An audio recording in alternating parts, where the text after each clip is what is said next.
누가는 바울의 동역자였고 헬라인이었고 또 의사였다고 알려집니다. 하나님이 성경을 쓰셨는데 하나님이 사람을 통해 성경을 쓰시잖아요. 그래서 그 사람의 캐릭터가 그 본문 안에 드러나는 것들을 확인하곤 합니다. 소선지서도 그랬고요. 복음서도 마찬가지인데 그런 맥락에서 이런 누가의 특징은 누가복음의 여실히 드러난다 말씀드릴 수 있습니다. 그가 의사였기 때문에 누가복음을 보면 병든 이들에 대한 관심이 많습니다. 또 병든 자들을 그냥 병든이라고 말하지 않고 저들의 병명이나 증세가 구체적으로 기록되고 있는 것 확인할 수 있습니다. 그런가 하면 상대적으로 헬라인이었기 때문에 여인들에 대한 언급이 많이 등장하는 것을 보아요. 유대인들은 남성 중심적인 문화가 분명히 있었지만 헬라인들은 상대적으로 여성들을 더 많이 배려했다 알려지거든요. 그래서 누가복음 보면 중요한 인물들 중 여성의 자리가 더 많이 확인되는 것을 봅니다. 예수님이 탄생하신 장면도 마태복음에서는 요셉이 중심인데 누가복음에서는 마리아가 중심으로 그려지고 있어요. 또 사회적 약자들에 대한 관심도 훨씬 많은 것 확인할 수 있습니다. 그런가 하면 누가는 인간으로 오신 예수님을 강조했어요. 마태복음이 예수님을 왕으로 소개하고 마가복음이 예수님을 종으로 또 요한복음이 예수님을 하나님으로 소개한다면 누가복음은 상대적으로 인간의 몸을 입고 이 땅에 오신 하나님의 아들 예수 그리스도를 보여주는데 애를 쓰고 있습니다. 인간으로 오신 예수님, 그래서 누가복음이 이 예수님의 사역을 강조할 때에 특별히 두 가지를 더 많이 기록하고 또 강조하는데 그것이 기도와 성령이라고 할 수 있습니다. 인간의 몸을 입고 오신 예수님, 그래서 예수님이 기도와 성령으로 이 사역을 감당하셨다 말씀하고 있는 거죠. 실제로 성경을 찾아보면 기도란 단어가 마태복음은 16번, 마가복음은 12번 등장해요. 성경 검색 프로그램 들어가서 요한복음의 기도라고 찍으면 3번 나오는데 그 3번도 말씀하기도 하셨고 뭐 이런 겁니다. 그러니까 실은 요한복음에서는 기도란 단어가 한 번도 등장하지 않습니다. 그런데 누가복음에는 26번이나 기도란 단어가 등장하는 것을 확인합니다. 월등히 많이 기도란 단어가 나오는 거죠. 중요한 순간마다 기도로 일을 감당하시는 예수님의 모습을 보여주고 있다 말씀드릴 수 있어요. 또 성령에 대한 강조도 분명하지요. 예수님의 사역 곳곳에서 성령의 간섭을 이야기하고 있고 성령께서 하시는 일들을 분명히 소개하고 있습니다. 이 누가가 누가복음과 함께 쓴 성경이 있죠. 그 성경이 사도행전이거든요. 누가복음과 사도행전이 신약 전체의 4분의 1입니다. 분량으로 보면. 그러니까 상당히 많은 분량을 누가가 기록했다라고 할 수 있는데 사도행전에서는 온전히 성령이 강조되고 있는 것을 봐요. 이게 누가의 관심이었음을 알 수 있는 거죠. 인간의 몸을 입고 오신 예수님, 그분이 그런 상황 속에서 기도와 성령으로 이 사역을 감당하셨다. 누가가 그렇게 소개하고 있다는 말씀을 드리는 겁니다. 그리고 그런 맥락 속에서 오늘 본문을 보시면 1절부터 13절까지 예수님은 기도에 대해서 말씀하고 계십니다. 기도가 특별히 더욱 강조된 성경인 누가복음, 이 누가복음에서 만나는 예수님의 기도에 대한 가르침, 그래서 오늘 이 부분에 귀를 기울이고 예수님께서 우리 가운데 어떤 기도를 가르치시는지, 기도를 어떻게 가르치시는지 함께 듣게 되기를 원합니다. 먼저 본문을 보시면 기도를 가르쳐 주신 배경이 소개되죠. 그게 1절입니다. 예수님의 제자들이 예수님께 나와서 기도를 가르쳐 달라 요청했다라고 말씀하고 있어요. 그러면서 기도에 대한 가르침이 시작되는 것을 확인하는 거죠. 여러분, 기도를 가르쳐 달라 말하고 기도를 가르쳐 주시는 예수님을 확인합니다. 무엇을 알 수 있는가? 기도를 배우는 것이 중요하다는 사실을 깨닫습니다. 기도하는 게 물론 중요해요. 그런데 기도를 배우는 것도 그것만큼 중요합니다. 우리 삶에서 배워야 할 것들이 많이 있는데 그 중에도 기도는 하늘의 문을 여는 열쇠이고 우리 삶 가운데 하나님의 응답을 담는 도구입니다. 그러므로 사랑하는 여러분, 기도를 배우고 또 그렇게 기도하는 저와 여러분 우리 모두가 될 수 있기를 간절히 소망합니다. 아멘. 그러면 예수님은 기도에 대해서 무엇을 가르쳐 주시는가? 본문을 보시면 예수님이 가르쳐 주시는 기도는 언제 기도하라, 어디서 기도하라 이런 수준이 아니란 것을 확인합니다. 1절을 보셔도 예수님께서 한 곳에서 기도하셨다라고 말씀하잖아요. 이 한 곳이란 말이 어떤 곳이란 말이에요. 어딘가에서란 말입니다. 그러니까 특별한 곳이 아니었다는 거예요. 특별한 때도 아니었죠. 기도할 때 기도하는 장소가 따로 있는 것이 아니다라고 말씀하십니다. 우리나라 그 정성 신앙이 있잖아요. 토템 미신을 숨겼던 모습들 보면 어디서 기도해야 응답이 잘 된다 이런 속설이 있습니다. 신령한 장소가 따로 있다 합니다. 그래서 한국 가시면 지리산이나 계룡산도 유명한 데 있거든요. 무당들이 다 모여서 거기서 기도하면 신령하다. 근데 여러분, 성경이 말하는 기도는 그렇지 않아요. 우리 하나님은 모든 때와 모든 곳에 계신 분이시기 때문에 기도에 대해 가르치실 때 특별한 때와 장소를 따로 떼어 언급하진 않으십니다. 대신 예수님 더 본질적인 부분을 우리 가운데 말씀하세요. 오늘 본문을 통해서 세 가지를 확인하는데 무엇을 가르치시는가? 기도의 내용, 기도의 자세, 기도의 응답, 이 세 가지를 말씀하십니다. 뭐라고요? 첫 번째가 기도의 내용, 두 번째가요 기도의 자세, 세 번째가요 기도의 응답을 말씀하세요. 이 세 가지를 함께 들여다보시죠. 먼저 기도의 내용을 함께 보기 원합니다. 본문 2절부터 4절까지인데요. 누가복음 11장 2절부터 4절 우리 한 목소리로 함께 읽겠습니다. 예수께서 이르시되 너희는 기도할 때 이렇게 기도하라. 아버지여, 이름이 거룩히 여김을 받으시오며 나라가 임하시오며 우리에게 날마다 일용할 양식을 주시옵고 우리가 우리에게 죄 지은 사람을 용서하오니 우리 죄도 사하여 주시옵고 우리를 시험에 들게 하지 마시옵소서 하라. 아멘. 우리가 잘 아는 주기도문의 내용이다라고 할 수 있습니다. 예수님은 이 본문을 통해서 기도의 내용을 알려주세요. 먼저 예수님은 하나님을 아버지라 부르라고 하십니다. 하나님을 아버지라 부르라 하시며 그분의 이름과 그분의 나라를 위해서 먼저 기도하라고 말씀하세요. 기억하고 싶습니다. 먼저 구할 것이 있다고 하십니다. 먼저 구할 것이 있다. 그것이 하나님의 나라와 영광이라고 말씀하세요. 다른 것 다 구하고 시간이 남으면 하나님 나라도 잘 되길 원합니다가 아니라 그분의 나라와 그분의 영광을 구하는 것이 먼저라고 말씀하세요.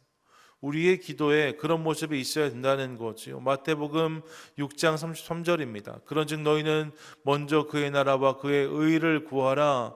그리하면 이 모든 것을 너희에게 더하시리라 라고 말씀하셨어요. 먼저 구할 것이 있다는 거죠. 이것을 아는 것이 중요합니다. 그런가 하면 이어지는 본문을 보면 양식을 위해서도 기도하라고 하십니다. 여러분, 하나님 나라와 그분의 영광만 구하라 하지 않으세요? 그것을 먼저 구하라 하십니다. 그리고 나서 양식을 위해서도 기도하라고 하세요. 우리 가운데 양식이 필요한 것을 아시는 거죠. 이 땅의 필요를 위해서 기도하라고 말씀하십니다. 그런데 잘 보세요. 양식을 위해서 기도하라고 하시는데 그냥 양식을 주시옵고 라고 하지 않아요. 앞에 수식이 붙죠. 뭐라고 합니까? 일용할 양식을 주시옵고 라고 말해요. 일용할 양식 무슨 말입니까? 하루 쓸 것을 주십시오라고 기도하라는 거예요. 일용할이란 말을 통해서 하나님은, 예수님은 우리 가운데 욕심으로 구하지 말 것을 말씀하십니다. 자족함과 감사함으로 오늘의 필요를 구하는 기도를 드리라고 말씀하시는 거죠. 하나님을 아버지라 부르면 먼저 그 나라와 그의 영광을 구하고 그리고 이 땅에 쓸 것도 구하는데 그때 욕심으로 구하는 것이 아니라 만족과 감사로 구하라 하세요. 끝으로 몸을 위한 기도를 넘어서 영을 위한 기도를 올리라고 말씀하십니다. 4절을 보시면 죄 용서의 은혜를 구하고 시험에 들게 하지 마소서 기도하라고 가르치고 있습니다. 뭐예요? 양식을 구하는 삶을 넘어서 몸의 필요를 넘어서 영의 필요를 구하라고 말씀하시는 거예요. 이 사랑하는 여러분, 나의 영혼을 위해서, 우리의 영혼을 위해서 기도하는 것까지 중요하다는 사실을 기억하고 싶습니다.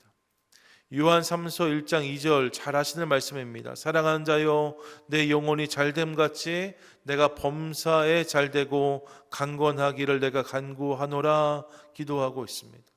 여러분, 이 기도 안에 보세요. 내 영혼이 잘됨같이 라고 말합니다. 영혼이 잘 되는 것이 중요하다는 거예요. 그때 범사도 잘 되고 강건의 은혜도 누릴 수 있다라고 고백하고 있는 거죠. 반대로 생각하면 영혼이 병들면, 영혼이 약하면 범사가 잘 되는 것도, 몸이 강건한 것도 다 소용이 없습니다. 오히려 그것 때문에 더 많은 죄를 짓는 경우를 볼 때도 있습니다. 그러니까 영혼이 잘 되는 게 중요해요. 내 영혼이 주님 앞에 살아있는 것이 중요한 것이죠. 이것을 위해서 기도하라고 말씀하세요. 예, 사랑하는 여러분, 나의 영혼을 위해서 기도하는, 우리 영혼을 위해서 기도하는 우리 모두가 될 수 있기를 간절히 소망합니다. 우리 영혼, 우리 자녀들의 영혼을 위해서, 우리 이웃들의 영혼을 위해서 기도할 수 있기를 원해요. 하나님, 이를 통해서 저들의 영혼이 강건해지게 하시고 예수님 닮은 자들이 되게 하시고, 이를 통해 범사가 잘 되고 강건해지는 은혜를 부어 주시옵소서. 함께 기도하도록 하겠습니다. 여러분, 이것이 예수님 가르쳐 주신 기도의 내용이에요. 먼저 하나님을 구하고 그분의 영광, 그분의 나라를 구하고, 그 다음 이 땅의 몸의 필요도 구하되 감사함으로 구하고, 그리고 영혼을 위한 기도회까지 나아가야 한다라고 말씀하십니다. 우리 기도 내용이 그렇게 되어지기를 원해요. 둘째로 이어지는 본문을 보시면 예수님은 기도의 태도를 또한 말씀하십니다. 5절부터 8절까지인데 5절부터 8절이요 함께 읽습니다. 시작. 또 이르시되 너희 중에 누가 벗이 있는데 밤중에 그에게 가서 말하기를 벗이여 떡 세 덩이를 내게 구워달라. 내 벗이 여행 중에 내게 왔으나 내가 먹을 것이 없노라 하면 그가 안에서 대답하여 이르되 나를 괴롭게 하지 말라. 문이 이미 닫혔고 아이들이 나와 함께 침실에 누웠으니 일어나 내게 줄 수가 없노라 하겠느냐. 내가 너희에게 말하노니 비록 벗됨으로 인하여서는 일어나서 주지 아니할지라도 그 간청함을 인하여 일어나 그 요구대로 주리라. 아멘. 여러분, 본문의 내용은 명확합니다. 누군가 밤에 찾아와서 벗이 찾아왔는데 먹일 것이 없어서 그러니 떡을 좀 내어달라고 부탁했다는 거예요. 그런 부탁을 받았다면 문이 닫혔고 이미 밤이 깊으니 그냥 돌아가라 할 사람이 있겠느냐라고 말씀하시는 거죠. 설령 그런 마음이 있을지라도 그가 계속해서 문을 두드리면, 계속 떡을 달라고 요구하면 그 간청함을 말미암아 그 요청에 응하지 않겠느냐라고 말씀하시는 거예요. 기도에 대해서 말씀하시는데 이 말씀을 하신 거죠.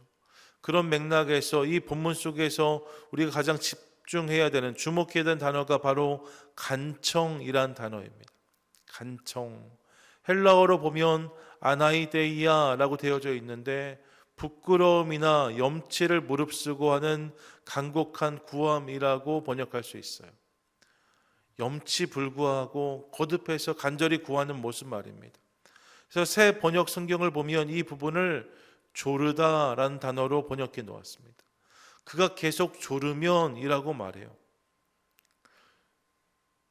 그러면 그 기도가 응답이 있다는 거죠. 여러분, 예수님 우리의 기도의 모습이 이와 같아야 된다라고 말씀하십니다. 조르는 기도 말입니다. 하나님 제발 주십시오. 하나님 응답해 주십시오. 구하고 또 구하는 모습이 우리 가운데 있어야 한다는 거예요. 아이를 키우다 보면 아이들이 사달라고 하는 것들이 있습니다. 저희 아이들도 좀 컸다고 이제 좀 덜 하려고 하는데, 하지만 아이들 다 키워보셨으니까 그런 일도 경험하셨을 거예요. 사달라고 하는 것들이 있습니다. 그런데 말입니다, 그냥 충동적으로 이것 사주세요, 저것 사주세요 하는 것들은 지나칠 수 있어요. 실제로 조금만 지나면 까맣게 아이도 잊어버립니다. 아이가 한번 사달라고 했는데 그거 기억했다가 사다 주면 이거 왜 사왔냐고 물어볼 때도 있어요. 그런 건 그냥 넘어갈 수 있는 거죠.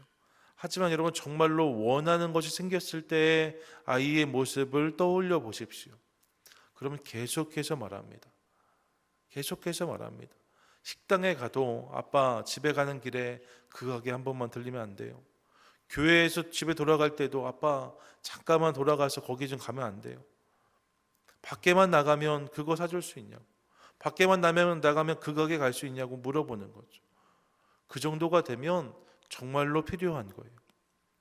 그렇게 정말로 원하는 것이고 그것이 괜찮은 것이면 쟁빛을 내서라도 사줘야겠다는 마음이 절로 드는 우리의 모습을 봅니다. 우리의 기도도 마찬가지여야 한다는 거예요. 우리의 기도가 그렇게 간절해질 때 그 기도에 주님이 응답하신다는 거죠. 예, 여러분, 오늘 구하고 그냥 응답하셔도 그만, 안 하셔도 그만, 오늘 기도한 거 나가면 정작 내가 잊어버리는, 까맣게 까먹어버리는 그런 기도 말고 말입니다, 간절함으로 진심을 담아 드리는 기도, 그 기도를 주님이 원하신다는 거죠. 중심을 담아서 하나님께 구하고 또 구하는 모습을 바라신다고 말씀하십니다. 그러면 응답하시겠다고 하세요. 그러므로 사랑하는 여러분, 기도하되 간절히 기도하는 우리 모두가 될 수 있기를 간절히 소망합니다. 우리 삶 가운데 있는 필요가 있다면, 우리 삶 가운데 있는 소원이 있다면 사랑하는 여러분, 간절함으로 구하세요. 거듭해서 구하십시오. 하나님이라고 부르면서, 아버지라고 부르면서 그분께 나아가 간절히 그 소원을 아뢰는 우리 모두가 될 수 있기를 소망합니다. 그때 주님께서 우리의 기도에 응답해 주실 줄 믿습니다. 아멘. 간절히 기도하라고 하세요. 그리고 끝으로 이어지는 본문을 보시면 예수님은 기도의 응답에 대해서도 이렇게 말씀하십니다. 9절부터 13절까지인데 우리 한 목소리로 함께 읽겠습니다. 함께 읽습니다. 내가 또 너희에게 이르노니 구하라 그러면 너희에게 주실 것이요, 찾으라 그러면 찾아낼 것이요, 문을 두드리라 그러면 너희에게 열릴 것이니 구하는 이마다 받을 것이요, 찾는 이는 찾아낼 것이요, 두드리는 이에게는 열릴 것이니라. 너희 중에 아버지 된 자로서 누가 아들이 생선을 달라 하는데 생선 대신에 뱀을 주며 알을 달라 하는데 정갈을 주겠느냐. 너희가 악할지라도 좋은 것을 자식에게 줄 알거든 하물며 너희 하늘 아버지께서 구하는 자에게 성령을 주시지 않겠느냐 하시니라. 아멘. 여러분, 잘 아시는 말씀이에요. 구하면 주실 것이고 찾으면 찾아낼 것이고 두드리면 열릴 것이라고 말씀하십니다. 그러면서 어떤 아버지의 이야기를 들려주지요. 어떤 아버지가 있는데 아이가 생선을 달라고 할 때 뱀을, 알을 달라고 할 때 정갈을 줄 수 있겠느냐라고 물으십니다. 그럴 수 없다는 거예요. 왜요? 좋은 것을 주기 원하는 것이 부모의 마음이기 때문입니다. 그러면서 하나님에 대해서 말씀하시는 거예요. 악한 부모라도 그렇게 할 줄 알거든 하물며 하늘에 계신 우리 아버지께서 우리 가운데 좋은 것을 주시지 않겠느냐, 그렇게 말하고 성령까지 주신다라고 말씀하고 있는 거죠. 이 본문 속에서 우리가 하나님께 주시는 응답의 내용을 확인할 수 있는데 주님이 어떻게 응답하시는가? 본문은 좋은 것으로 응답하신다라고 말씀하세요. 좋은 것으로 응답하신다. 여러분, 이것을 기억하는 우리 되기를 원합니다. 좋은 것을 주신다는 거예요. 그래서 생선을 구하는 자에게 뱀을 주지 않고 알을 달라는 자에게 정갈을 주지 않으시는 거죠. 그럼 여러분, 이건 어떨까요? 생각해 보세요. 뱀을 구하는 아들이 있다, 전갈을 구하는 자녀가 있다 하면 그때 부모는 무엇을 내어줄까요? 우리 아들이 원하니까, 우리 딸이 원하니까 그래 뱀 전갈 다 가져가라 이렇게 하겠습니까? 그럴 수 없지요. 왜요? 아버지는 좋은 것을 주는 분이기 때문에. 생선을 구하는 자에게 뱀을 주지 않아요. 알을 달라는 자에게 정갈을 주지 않습니다. 근데 여러분 반대로 생각해 보면 뱀을 달라는 자에게 뱀을 줄 수도 없는 거예요. 정갈을 달라는 자에게 정갈을 줄 수도 없는 거예요. 왜냐? 하나님은 뱀, 정갈, 생선, 알이 아니라 좋은 것을 주시는 분이시기 때문에 그렇습니다. 그래서 자녀들이 요구하는 것을 그대로 들어주는 것이 아니라 자녀에게 좋은 것으로 응답하는 것이 부모의 마음이라는 거죠. 우리 하나님도 마찬가지라고 말씀하시는 거예요. 우리는 기도할 때 우리가 구하고 바라는 것이 그대로 되어지기를 원합니다. 하나님 이렇게 해주세요. 그렇게 되어지는 것이 응답이라고 생각할 때가 많습니다. 이것이 은혜라고 생각합니다. 이것을 역사라고 믿습니다. 그런데 여러분, 예수님은 본문을 보시면 구한 것을 그대로 주신다라고 말씀하지 않으세요. 너희가 구한 것을 그대로 줄 것이다라고 말씀하지 않으십니다. 뭐라고 말씀하세요? 너희가 구하면 좋은 것을 주신다라고 말씀하세요. 믿으십니까? 아멘. 믿으십니까? 아멘. 우리 구하면 좋은 것을 주신다는 거예요. 나에게 가장 좋은 것 말입니다. 우리에게 가장 좋은 것, 그것을 허락하신다는 거죠. 이런 맥락에서 우리 주님 우리 기도에 때로는 예스로, 때로는 노로, 때로는 웨이트로 응답하십니다. 왜요? 가장 좋은 것이 거기에 담겨 있기 때문입니다. 우리의 기도를 그대로 들어주실 때도 있지만 때로는 기도하다 보면 우리의 기도를 바꾸시는 것을 경험하기도 합니다. 왜요? 가장 좋은 것을 주님이 아시기 때문입니다. 그래서 우리의 기도를 바꾸실 때도 있는 거죠. 정말 좋은 것을 주시기 위해서 그렇게 하시는 거예요. 그러므로 이를 기억하며 좋은 것 주신 하나님 그분을 믿고 그 믿음으로 기도하는 우리 될 수 있기를 간절히 소망합니다. 사랑하는 여러분, 우리는 아둔해서 가끔씩 뱀이나 정갈을 구할 때가 있어요. 뱀을 구하면서도 그게 뱀인지 몰라요. 정갈을 구하면서도 그게 정갈인지 몰라요. 그게 연약한 우리의 모습입니다. 그런데 우리 하나님은 아세요. 그게 나에게 뱀인 것을, 그게 나에게 정갈인 것을 아십니다. 그래서 생선을 구할 때는 생선을 주시지만 뱀을 구할 때는 그 뱀이 아닌 다른 것을 주세요. 정갈을 구할 때는 정갈이 아니라 다른 것을 허락해 주십니다. 그것을 통해서 우리 삶을 살찌게 하시는 거죠. 좋은 것을 주시는 하나님, 간절히 구할 때에 우리 인생에 가장 좋은 것을 허락하시는 하나님, 사랑하는 여러분, 이 주님을 믿음으로 그 주님을 바라며 간절히 기도하는 저와 여러분 우리 모두가 될 수 있기를 축복합니다. 아멘. 오늘 기도에 대해서 이렇게 세 가지를 주님 말씀하셨어요. 첫 번째는 기도의 내용이었습니다. 먼저 하나님의 나라와 영광을 구하라 하셨고 자족과 감사로 이 땅의 필요도 구하라 하십니다. 그리고 나아가 영혼을 위해서도 기도하라고 하세요.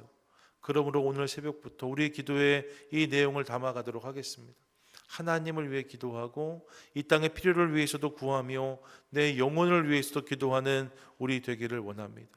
더불어 기도의 태도를 말씀하셨어요. 간절히 구하라고 하십니다.